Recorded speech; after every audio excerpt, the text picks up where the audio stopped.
Ég er ekki fjara marka tap.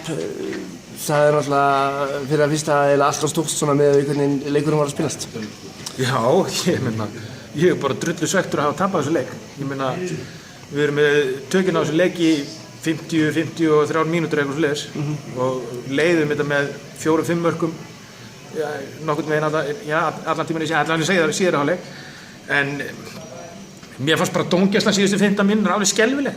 Það hallaði verulega á okkur í dómgæslu og þess vegna skil ég ekki hvað er verið að setja á stundum á leiki. Ég meina, ok, þeir þurfa reynslu þessi dómarar og allt það og gera sín mistök, en klárlega hallaði á okkur hérna síðustu 15 mínútur. Þeir, sem sagt, Fjölnir eru að skora fullt af mörkum þar sem menn eru konir 4-5 skref, komast á milli, ruðningar sem eru sjáanlegir, bara auðsjáanlegir og allir eiga að sjá í húsinu og sáu. Dómararnir sáu það ekki. Fullt af svona dæmum sem voru. Leikmaður er ekki út af hjá mér þegar í sóknarbroti og svo sem rekur hann út af dómari sem kom hinum inn á völlin. Ég bara næ ekki alveg hvað er í gangi, sko.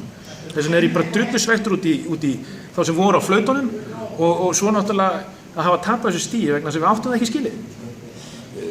Þú ert að tala svona reynsluleys litla dómara kannski, þetta er náttúrulega risastór leikur, fyrir bæði lið. Ég meina fyrir okkur er þetta risa leikur. Ég meina Fjölnir er náttúrulega í öðru sæti, við erum í 7. og erum að reyna að koma okkur inn í úrslitakeppni, þangað sem okkur langar að fara. Og þar af leiðandi er kannski eðlilegt að maður vilji fá almennilega dómara á leik. En það er kannski skortur hjá HSÍ, ég veit það ekki. En ég meina líka reynsluleysi hjá okkur að vera ekki klókari kannski þegar þeir eru að sækja á okkur. En ég meina, við fannst við spila frábæran leik, við spiluðum flott í 50 mínútur, 55 mínútur. Ég meina, varnarleikur er frábær í fyrra hálfleik. Dettum aðeins niður í síðari, sóknarleikurinn hjá okkur virkaði mjög vel. Ég meina, við erum að skora 31. En eins og ég sagði það, 35 mörk á sig og mörg þeirra sem að hefði átt að flauta skrefiða rauning.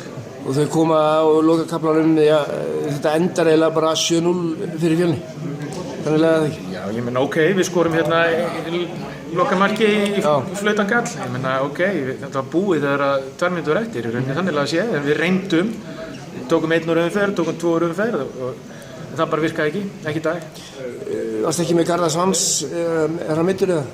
Já, hann handabrotnaði í vikunni, það er skemmtilega fréttir sem maður fekk og svo Tryggvi línumæður, hann nefbrotnaði á móti IBVF í bikarnum. Þannig að þetta er liðið í dag skipað strákum meira og minna úr öðrum flokki.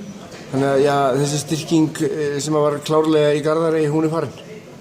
Nei, ég meina, ég vona við fáum hann inn eftir einhverjar 3-4 vikur. Hann er ekkert út tímabilið og Tryggvi ekki heldur, við fáum þess að stráka tilbaka en vonandi verður það bara ekki of seint. Takk fyrir það.